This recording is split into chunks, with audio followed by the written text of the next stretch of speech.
Motihari police ने अवैध शराब कारोबार के खिलाफ कार्रवाई की है। पुलिस ने शराब माफिया ललन राय की 2 करोड़ 10 लाख रुपए की अवैध संपत्ति चिन्हित की है।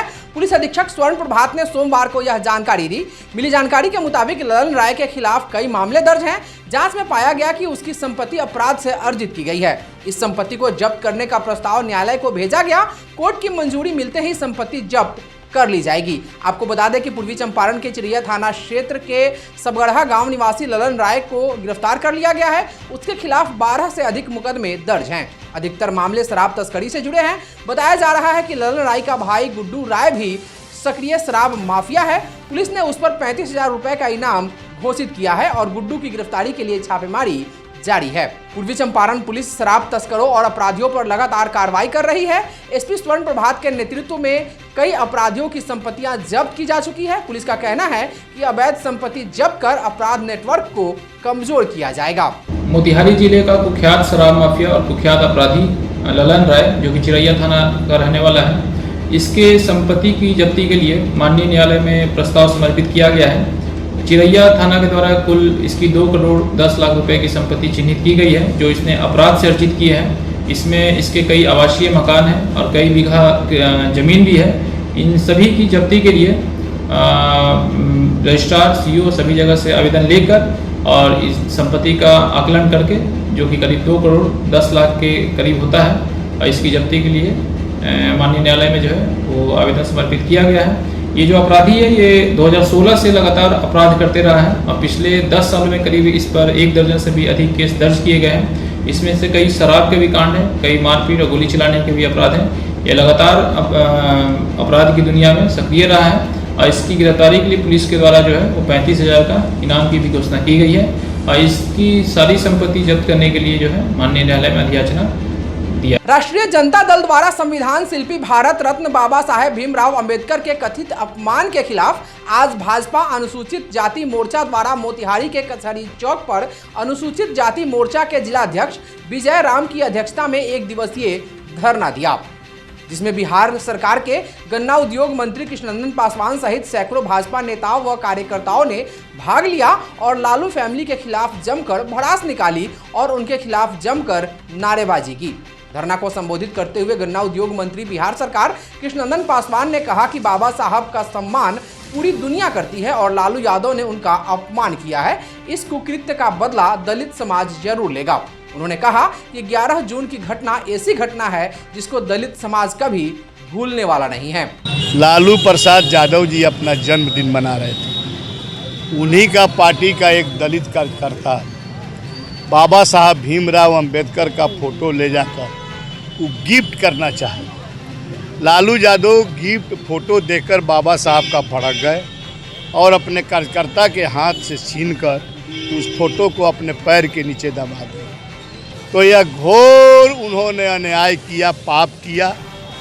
उस पाप का बर्दाश्त हमारे दलित समाज के लोग करने वाले नहीं और उसी पाप के विरोध में, उनके अहंकार के विरोध में आज भारतीय जनता पार्टी अनुसूचित जाति मोर्चा के तत्वाधान में पूरे बिहार में हमारे दलित समाज के लोग आज धरना दे रही है। उनका अपमान हम सभी बर्दाश्त नहीं करेंगे। उन्होंने जो पाप किया है, पाप का बदला हम सभी लेंगे।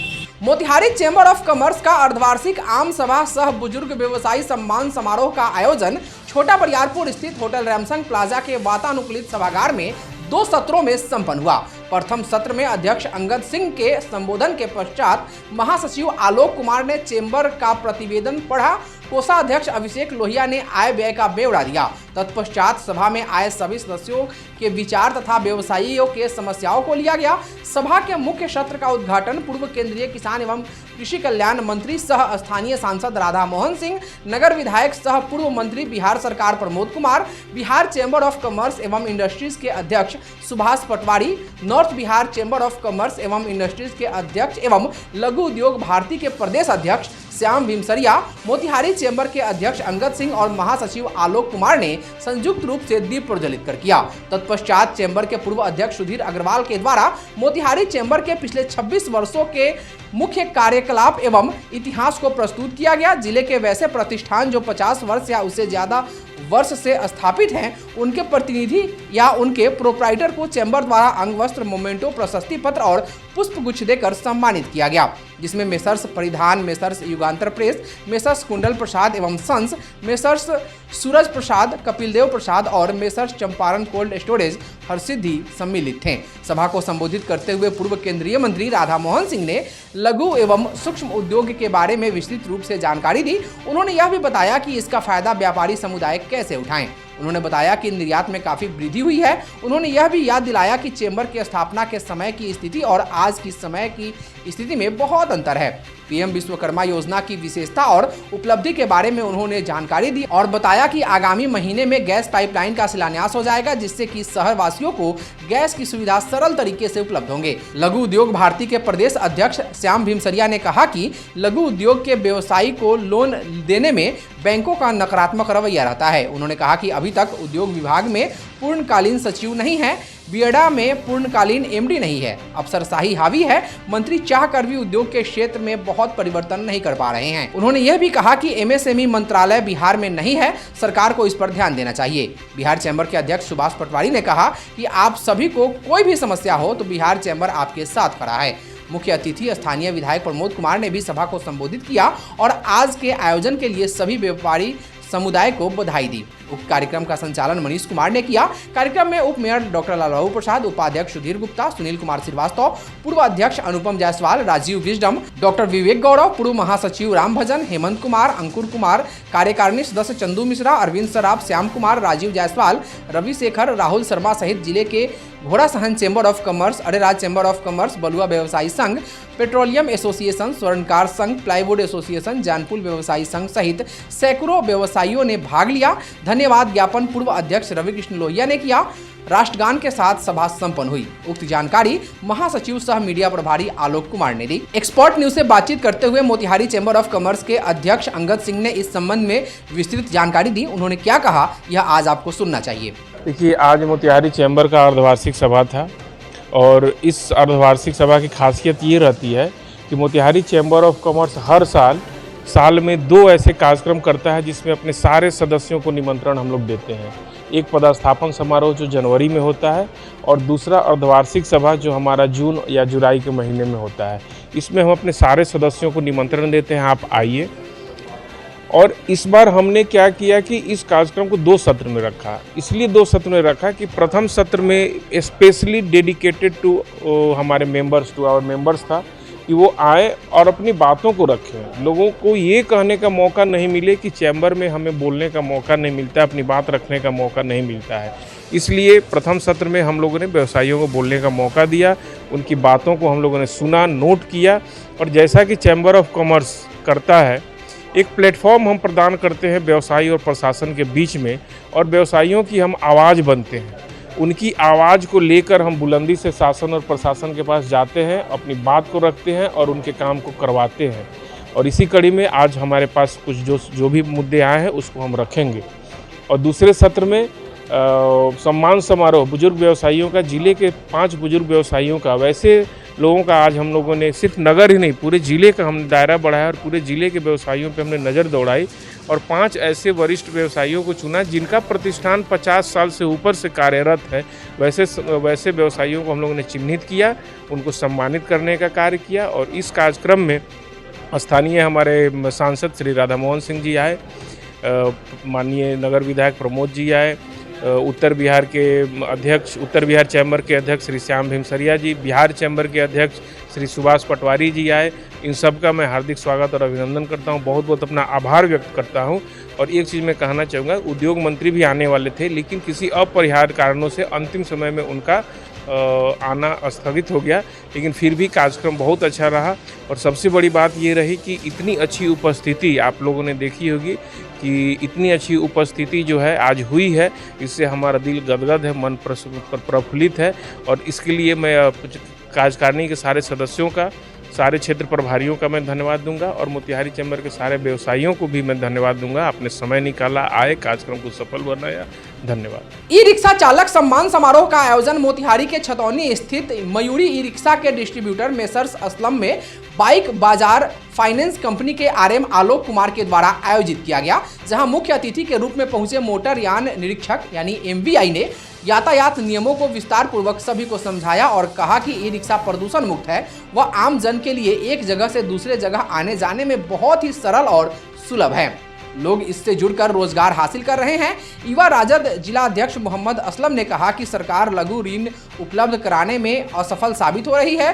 रोजगार हेतु गरीबों को स्थानीय बैंकों के चक्कर काटने पड़ रहे हैं। वहीं ये कंपनी बहुत ही आसानी से वाहन लोन उपलब्ध कराती है। बाइक बाजार फाइनेंस कंपनी के पदाधिकारियों ने आगंतुक अतिथियों को पुष्पगुच्छ देकर सम्मानित किया। अतिथियों के हाथों चयनित ई रिक्शा चालकों को बेहतर जन सेवा के लिए पुरस्कृत किया गया। मौके पर स्वागत ऑटोमोबाइल के Mohammad Sonu, Saira electric auto private limited के एएसएम निरंजन कुमार, बबलू कुमार, सूरज कुमार सहित अन्य लोग उपस्थित रहे। ई रिक्शा चालक सम्मान समारोह आयोजित किया गया है, जिस आयोजन में सबसे महत्वपूर्ण भूमिका जो है हमारे बाइक बाजार जो फाइनेंस की टीम है, आलोक सर हैं, मुकेश सर हैं, हमारे शायरा के निरंजन जी हैं, इन लोगों का महत्वपूर्ण सहयोग मिला है और पुरस्कार वितरण सह सम्मान कार्यक्रम आज आयोजित किया गया है। वैसे चालकों का चयन हम लोग किए हैं जो शहर में गाड़ी अपना खरीद करके फाइनेंस पर और बेहतर तरीके से किस्त अदायगी करके नो ड्यूज़ ले लिए, अपने बाल बच्चे परिवार को पढ़ाएं, अच्छा रास्ता दिखाएं। कई एक साथी हैं ई रिक्शा चालक जिनके बाल बच्चे जो है मैट्रिक और इंटर में फर्स्ट डिवीज़न से पास किए हैं। वैसे वैसे लोगों का चयन करके आज हम लोग पुरस्कार, इधर दिखा दीजिए, पुरस्कार वितरण जो है हम लोग ई रिक्शा चालकों को करेंगे। और आज सम्मान समारोह का भी आयोजन किया गया है, जिसमें एमवीआई साहब की भी उपस्थिति, गरिमामयी उपस्थिति रही। उन्होंने भी तकनीकी बहुत सारे चीज़ों पे उन्होंने अपना बात रखे और दिशा निर्देश दिए, बताएं। और जो प्रदूषण मुक्त जो गाड़ी है, बिल्कुल पॉल्यूशन नहीं है ई रिक्शा में, शहर के लिए एक बेहतरीन साधन साबित हुआ है ई रिक्शा। परिवार भर लोग बैठते हैं, पूरा शहर घूमते हैं, 100 रुपया में ही पूरा शहर घूम लेते हैं। इससे अच्छा साधन क्या हो सकता है। तो हम बहुत बहुत शुभकामना देते हैं ई रिक्शा चालक के लोगों का, जिस तरह से बेहतरी से ये लोग आगे बढ़ रहे हैं, अपने परिवार को, समाज को लेके चल रहे हैं, वैसे ही आगे भी ये लोग अपने परिवार, समाज और खुद की बेहतरी के लिए आगे बढ़ें। और दूसरी बात है, प्राइवेट फाइनेंसर अगर बिहार में न होते तो शायद ई रिक्शा खरीदना मुश्किल हो जाता। सरकार से भी हम आग्रह करेंगे कि सरकारी जो बैंकें हैं पूरे बिहार में, गरीबों को लाख, 1.5 लाख, 2 लाख रुपया लोन लेने में लगता है कि एकदम चपल खिया जाता है इन लोगों का, दौड़ते दौड़ते बैंक का चक्कर लगाते लगाते। और सरकार, ये सब सरकार के कान के नीचे ये सब हो रहा है, लेकिन सरकार ध्यान नहीं दे रही है। भारत का वो नागरिक अगर 1-2 लाख रुपया लोन लेना चाहता है रोजगार के दिशा में, उसे सरल और सुलभ और तत्क्षण लोन उन्हें मुहैया कराना चाहिए बैंकों को, जो कि पूरे बिहार में नहीं है ऐसी व्यवस्था। लाख रुपया, भारत के नागरिक है, लेकिन 1 लाख रुपया लोन लेने के लिए आपको काफ़ी परेशानी का सामना करना पड़ सकता है। तो गरीबों के प्रति थोड़ा सा संवेदनशील हो सरकार। हम लोगों ने बिहार में 2 जगहों पर ये प्रोग्राम चलाया और ये धीरे धीरे हम लोग जो है सो 3 माह पर एक बार ये प्रोग्राम करेंगे। तो इस बार जो है हम लोग मोतिहारी और सुपौल डिस्ट्रिक्ट में हम लोग ये प्रोग्राम कर रहे हैं, जिसमें कि हम जितने भी ऑटो ई रिक्शा चालक हैं, जो मालिक हैं, हम लोग उनको बुला रहे हैं, उनको सम्मानित कर रहे हैं और उनको हम लोग ये बता रहे हैं कि भाई आप अगर टाइमली किस्त जमा करेंगे इसके क्या क्या फ़ायदा है, आगे चल के अगर बिज़नेस अपना बढ़ाएंगे तो उनका यही ट्रैक रिकॉर्ड दूसरे जगह भी काम आएगा और उनको आसानी से सुविधा मिल जाएगा। इसके बारे में हम लोगों ने बताया। उसके बाद एमवीआई साहब आए थे। एमवीआई साहब ने ट्रैफिक रूल्स, गाड़ी कहीं कहीं खड़ा कर देने पर पेनल्टी, ड्राइविंग लाइसेंस होने का फ़ायदा, इस पर उन्होंने थोड़ा प्रकाश डाला। और फिर हमारे जो सह संयोजक हैं इस प्रोग्राम के, सायरा इलेक्ट्रिक से निरंजन जी ने गाड़ी के रख रखाव के बारे में बताया, कैसे क्या फ़ायदा है, लिथियम गाड़ी अब चल रही है उसके फ़ायदे के बारे में बताया, इन सब चीज़ों को बताया। और जो अच्छे ग्राहक हैं जिन्होंने समय पर पेमेंट किया, हम लोग उनको सम्मानित कर रहे हैं, उनको ये कर रहे हैं। और हम उम्मीद करते हैं कि ये आपके चैनल के माध्यम से पूरे आपके मोतिहारी शहर में ये खबर जाए कि अच्छे इस पर पेमेंट करने पर हर जगह कैसे फ़ायदा होता है, क्या होता है। और हम लोग आगे चल के कुछ अच्छे अच्छे प्रोग्राम इन लोगों के लिए भी करेंगे। अभी कुछ ऐसा है कि किन्हीं के बच्चा अगर पढ़ रहा है, अच्छे रिजल्ट ला रहा है, अच्छे मार्क्स ला रहा है, उसको हम लोग स्कॉलरशिप देने की भी बात पर विचार कर रहे हैं। पूर्वी चंपारण जिला अंतर्गत गोविंदगंज विधानसभा क्षेत्र के अरेराज स्थित एक निजी मैरिज हॉल में एक दिवसीय कार्यकर्ता प्रशिक्षण शिविर का आयोजन किया गया। इस प्रशिक्षण शिविर की अध्यक्षता जिला कांग्रेस कमेटी के अध्यक्ष इंजीनियर शशिभूषण राय उर्फ गप्पू राय ने की। कार्यक्रम में मुख्य प्रशिक्षक के रूप में प्रशिक्षक सह AICC विकास बुडानिया उपस्थित रहे। शिविर में विकास बुडानिया ने कांग्रेस कार्यकर्ताओं को आगामी विधानसभा चुनाव की तैयारी, बूथ स्तर की रणनीति, संगठनात्मक संरचना की मजबूती, जनसंपर्क अभियान की विधि और सोशल मीडिया के प्रभावी उपयोग जैसे महत्वपूर्ण विषयों पर विस्तार पूर्वक प्रशिक्षण दिया। उन्होंने कहा कि आज की राजनीतिक परिस्थितियों में संगठन की ताकत ही किसी भी चुनाव की सफलता की कुंजी है। हमें बूथ स्तर पर सक्रिय होकर जनता के बीच जाकर कांग्रेस पार्टी की नीतियों, उपलब्धियों और जन कल्याणकारी योजनाओं को पहुंचाना होगा। साथ ही केंद्र एवं राज्य सरकार की विफलताओं को उजागर करना होगा। शिविर में भाग लेने वाले कार्यकर्ताओं ने भी खुलकर चर्चा की और जमीनी अनुभव साझा किए। कार्यक्रम के दौरान कार्यकर्ताओं में जोश और उत्साह देखते ही बन रहा था। इस अवसर पर जिला कांग्रेस अध्यक्ष इंजीनियर शशिभूषण राय उर्फ गप्पू राय ने अपने संबोधन में कहा कि संगठन ही पार्टी की रीढ़ है। जब संगठन मजबूत होगा तभी हम किसी भी चुनाव में मजबूती से उतर सकते हैं और विजय हासिल कर सकते हैं। उन्होंने कहा कि अब समय आ गया है कि हम सभी कार्यकर्ता जमीनी स्तर पर, युद्ध स्तर पर सक्रिय हों। हमें घर घर जाकर जनता से संवाद स्थापित करना है, सरकार की जन विरोधी नीतियों का पर्दाफाश करना है और कांग्रेस पार्टी की जनहितकारी योजनाओं की जानकारी लोगों को देना है। इंजीनियर गप्पू राय ने यह भी कहा कि आने वाला चुनाव केवल एक राजनीतिक लड़ाई नहीं है, बल्कि विचारधारा की रक्षा की लड़ाई है। इस लड़ाई को जीतने के लिए हम सभी को एकजुट होकर पूरी निष्ठा, मेहनत और ईमानदारी से कार्य करना होगा। प्रशिक्षण शिविर में AICC साथी अभिनव संगम, युवा जिला प्रभारी ओम प्रकाश कुशवाहा, शैलेंद्र कुमार सिंह, प्रोफेसर विजय शंकर पांडे, रघुनाथ गुप्ता, इम्तियाज अहमद, बजेंद्र तिवारी, अनिल कुमार सिंह, दिग्विजय सिंह, रमेश श्रीवास्तव, पप्पू रंजन तिवारी, सत्येंद्र नाथ तिवारी, सुबोध उपाध्याय, रविंद्र तिवारी, मंगरू राम, रमेश बैठा, बाबूनंद यादव, शोभा देवी, रमिता कुमारी, रजिया खातून सहित बड़ी संख्या में कांग्रेस कार्यकर्ता, पदाधिकारी, प्रखंड स्तरीय नेता और युवा कार्यकर्ता उपस्थित रहे। कार्यक्रम का समापन कांग्रेस की एकजुटता और जनता के प्रति प्रतिबद्धता के संकल्प के साथ किया गया। आज हम लोग गोविंदगंज विधानसभा के लौरिया ग्राम पांडे वाटिका में उपस्थित है। यहाँ गोविंदगंज विधानसभा का कार्यकर्ता प्रशिक्षण शिविर आज चल रहा है। इस शिविर के तहत यहाँ पर संगठन के जितने भी कार्यकर्ता, संगठन के जितने भी पदाधिकारी विधानसभा के और जो भी BLA 2 यहाँ पर बने हुए हैं, उस सब लोगों को आज प्रशिक्षण दिया जा रहा है। इस प्रशिक्षण देने के लिए विकास बुधानिया जी जो राजस्थान से चलकर यहाँ आए हुए हैं और अभिनव तिवारी संगम जी दोनों आदमी मिलकर प्रशिक्षण दे रहे हैं। कल यह प्रशिक्षण कार्यक्रम रक्सौल विधानसभा के तहत रक्सौल में बबीता विवाह मैरिज हॉल में हुआ था और एक एक करके हमारी कांग्रेस पार्टी प्रत्येक विधानसभा में यह कार्यक्रम कर अपने कार्यकर्ता को, अपने पदाधिकारी को प्रशिक्षित कर रही है और इसका परिणाम इस विधानसभा चुनाव के तहत देखने को मिलेगा। और जितने हमारे कार्यकर्ता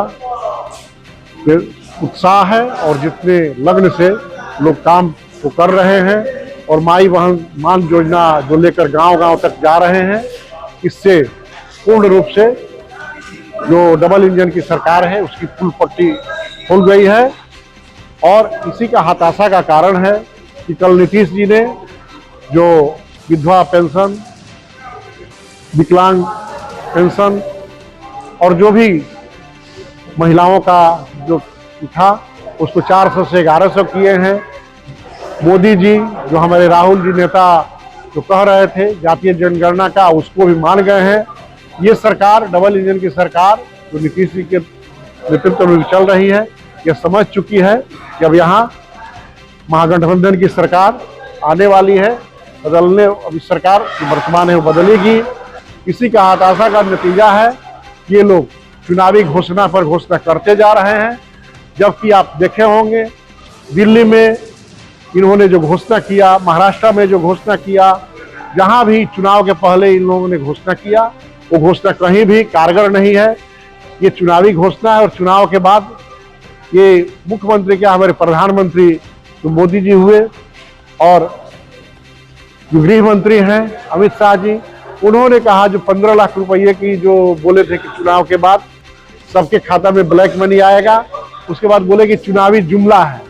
तो अभी जुमलाबाजी की सरकार चल रही है। जितना जुमला ये लोग पटक सके, यथार्थ धरती पर क्या आता है इसका आप लोग देखिए। और जिस ढंग से हमारी महागठबंधन की कांग्रेस की अभी उम्मीद जो कार्यकर्ता जागृत हैं, उम्मीद है कि महागठबंधन की सरकार बनेगी। आज सगासा संघर्ष समन्वय समिति जिला इकाई पूर्वी चंपारण के बैनर तले सभी ग्रामीण आवास कर्मियों, ग्रामीण आवास सहायक, ग्रामीण आवास पर्यवेक्षक एवं प्रखंड लेखापाल के द्वारा अपने 16 सूत्री मांगों को लेकर मोतिहारी के कचहरी चौक पर अनिश्चितकालीन हड़ताल सह धरना प्रदर्शन का आयोजन किया गया। सभी ग्रामीण आवास कर्मियों के द्वारा वर्ष 2018 में मानदेय वृद्धि के बाद लगभग 7 वर्ष बीत जाने के बाद भी मानदेय में सम्मानजनक वृद्धि नहीं किए जाने और न ही सेवा अस्थायी किए जाने के खिलाफ आज का प्रदर्शन किया गया। इस कार्यक्रम में शामिल कर्मियों ने कहा कि इस बढ़ती महंगाई के दौर में ग्रामीण आवास कर्मियों को प्राप्त अल्प मानदेय बहुत ही नगण्य साबित हो रहा है, जिस कारण सभी ग्रामीण आवास कर्मी विगत 1 दशक से मानसिक रूप से प्रताड़ित महसूस कर रहे हैं। मीडिया से बातचीत करते हुए कर्मियों ने कहा कि अगर हमारी मांगों को पूरा नहीं किया गया तो हम सभी ग्रामीण आवास कर्मी आंदोलन को और तेज करेंगे। हम लोग जो है ग्रामीण आवास सहायक पूर्वी चंपारण, सरकार जो है हम लोग 2014 से नौकरी कर रहे हैं, लेकिन सरकार जो है नौकरी के नाम पर हम लोगों का शोषण दोहन कर रही है। 2018 में हम लोगों को मानदेय में थोड़ी सी वृद्धि की गई, उसके बाद जो है कमेटी का गठन किया गया। कमेटी को जो है 2023 से ही वृद्धि करके वेतन देना था, लेकिन जो है हम लोगों को 12,000, 14,000, 18,000 वेतन मिलता है। उतना में परिवार चलाने में हम लोग असमर्थ हैं। सरकार की महत्वपूर्ण योजना प्रधानमंत्री आवास योजना को हम लोग देख रेख करते हैं और विगत के कार्यों में और हम लोगों के वर्तमान के कार्यों में सरकार जो है तुलनात्मक अध्ययन करके देख ले कि हम लोगों के द्वारा 100% कार्य किया गया है। इसके अतिरिक्त भी सरकार के द्वारा जो भी कार्य हम लोगों को दिया जाता है उसको हम लोग ससमय निर्वहन करते हैं, उसके बावजूद भी सरकार का ध्यान हम लोगों के तरफ नहीं है। आए दिन पदाधिकारियों के द्वारा हम लोगों पर जो है तरह तरह का प्रताड़ना किया जाता है संविदा के नाम पर, जिससे हम लोगों का मानसिक संतुलन बिगड़ता गया है। 2024 के जनवरी से लेकर और इस जुलाई तक कोई भी ऐसा महीना नहीं है जिसमें हमारे एक आवास कर्मी की मृत्यु नहीं है। यह जो है मीडिया से लेकर सरकार तक यह मालूम है, हर एक महीना में जो है किसी न किसी आवास कर्मी की मृत्यु हो जा रही है, क्योंकि उस पर मानसिक दबाव इतना हो रहा है कि वह जो है मृत्यु हो जा रहा है। उसके बावजूद भी कोई भी जनप्रतिनिधि से लेकर कोई भी प्रशासनिक पदाधिकारी तक हम लोगों के दरवाजे पर जाकर पूछने वाला नहीं है कि मृत्यु हुई है, उसका परिवार का भरण पोषण कैसे होगा। इन सब कार्यों से हम लोग तंग आकर जो है यह जो है अनिश्चितकालीन धारणा पर हम लोग बैठे हुए हैं और इस तरह की धारणा हमारे पूरे बिहार के 38 जिला में 20 तारीख से चल रही है। पूर्वी चंपारण में यह 23 तारीख से अनिश्चितकालीन धारणा है। जब तक सरकार हम लोगों को मांग को नहीं मानती है, हम लोगों की नौकरी को अस्थायी नहीं करती है, हम लोगों को मानदेय में वृद्धि नहीं करती है, तब तक हम लोगों का यह धारणा जो है अनिश्चितकालीन के लिए चलता रहेगा। इसके लिए हम लोग जो है अभी शांतिपूर्ण तरीके से धरना प्रदर्शन कर रहे हैं। आवश्यकता पड़ेगी तो हम लोग उग्र आंदोलन भी करेंगे, बिहार का जो चक्का जाम भी करेंगे, घेराव करेंगे, ताकि सरकार की बारी जो बनी हुई है उस तक हमारी मांग को जाए।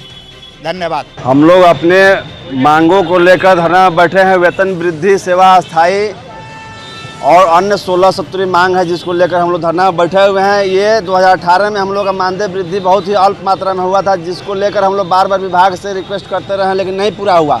अंत में हम लोग इधर 7-8 महीने में लगभग 10 लाख आवास का लाभ दिए हैं परिवारों को।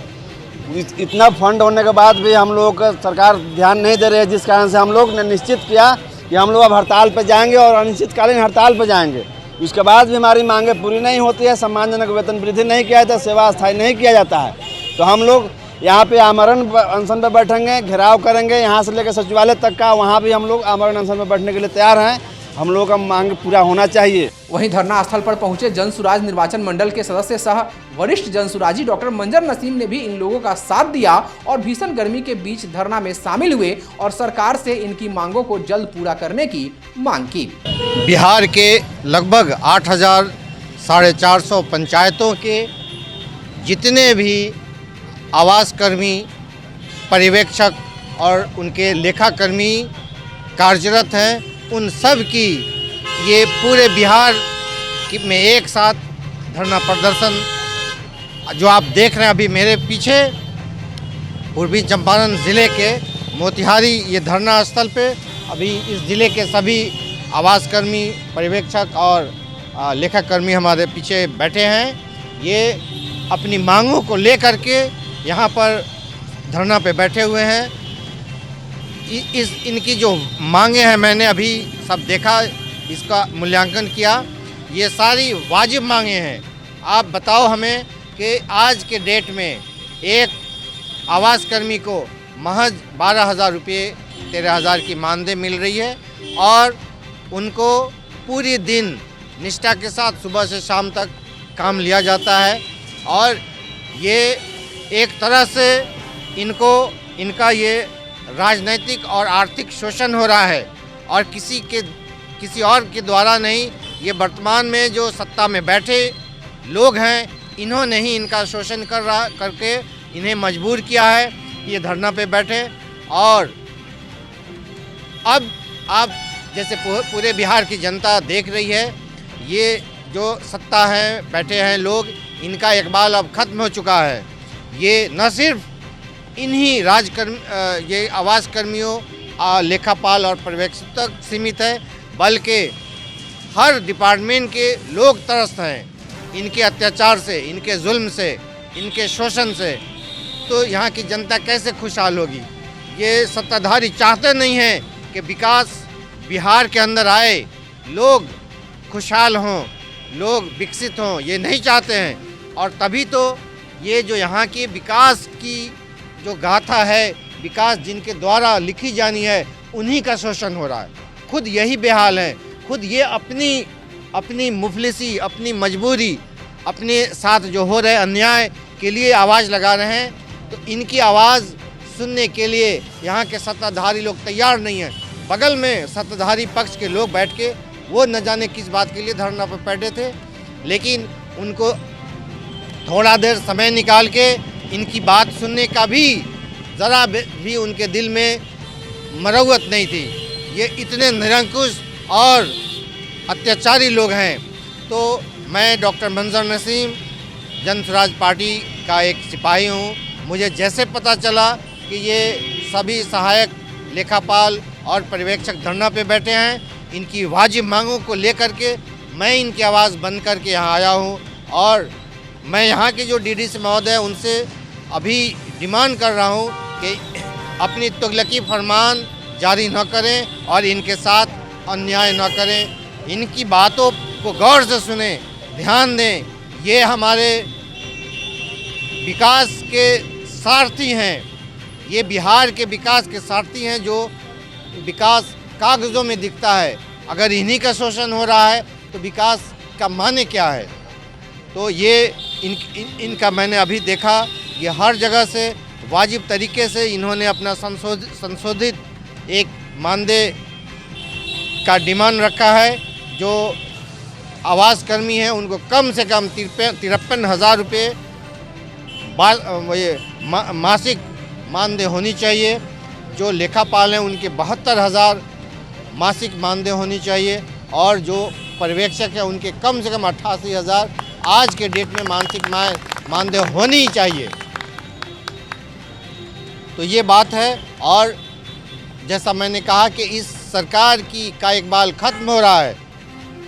ये सरकार अब जाती हुई सरकार से मेरा डिमांड है कि समय रहते अगर नहीं ध्यान देगी तो बहुत जल्द इनका अंत होने वाला है और एक नया यहाँ पे पार्टी का उदय हो रहा है, वो सत्ता में आएगी और वो इनकी बातों को सुनेगी और इन सब को लागू करेगी और तब जाकर के विकास सही मायने में बिहार में दिखाई देगा। जय हिंद, जय बिहार। धरना स्थल पर सगासा जिला अध्यक्ष संतोष कुमार के साथ साथ विकास रंजन, खुर्शीद आलम, कृष्णकांत गिरी, राजू कुमार, रतन कुमार, अभिषेक कुमार, आवास पर्यवेक्षक प्रिंस राज, जितेंद्र कुमार, संतोष कुमार, पीके वत्सल, छोटेलाल राम, हिमांशु पंडित, प्रखंड लेखापाल साकेत राज, अमरेंद्र कुमार, तनवीर अहमद, रविकांत शर्मा सहित सैकड़ों की संख्या में आवास कर्मी उपस्थित रहे। एसएम मोइनुल हक ट्रॉफी के लिए खेली जा रही 72वीं बिहार राज्य फुटबॉल प्रतियोगिता के फाइनल राउंड में ग्रुप बी का 7वां मैच जो यमुना भगत स्टेडियम बरौनी में खेला गया। आज प्रतियोगिता का 7वां मैच पूर्वी चंपारण बनाम समस्तीपुर के बीच सुबह 7 बजे से खेला गया, जिसमें पूर्वी चंपारण ने समस्तीपुर को 5-0 से पराजित कर मैदान फतह की। आज खेल के दूसरे मिनट पे पूर्वी चंपारण के जर्सी नंबर 20 सोहेल आलम ने एक गोल कर स्कोर 1-0 किया। उसके बाद 7वें मिनट पे जर्सी नंबर 14 मोहम्मद रेहान आलम ने एक गोल कर स्कोर 2-0 किया, जो मध्यांतर तक कायम रहा। मध्यांतर के बाद खेल के 48वें मिनट पे जर्सी नंबर 10 आलिसाद अली ने एक गोल कर स्कोर 3-0 किया।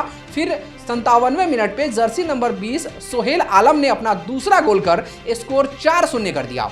इसके बाद 79वें मिनट पे जर्सी नंबर 18 रोहित राज ने एक गोल कर स्कोर 5-0 किया, जो अंत तक कायम रहा। आज के रेफरी मनीष कुमार, संतोष कुमार पांडे, शुभम कुमार एवं मुकेश राय थे। आपको बता दें कि पूर्वी चंपारण का लीग का अंतिम मुकाबला कल यानी 24 जून 2025 को जमालपुर रेल के साथ सुबह 7 बजे से खेला जाएगा।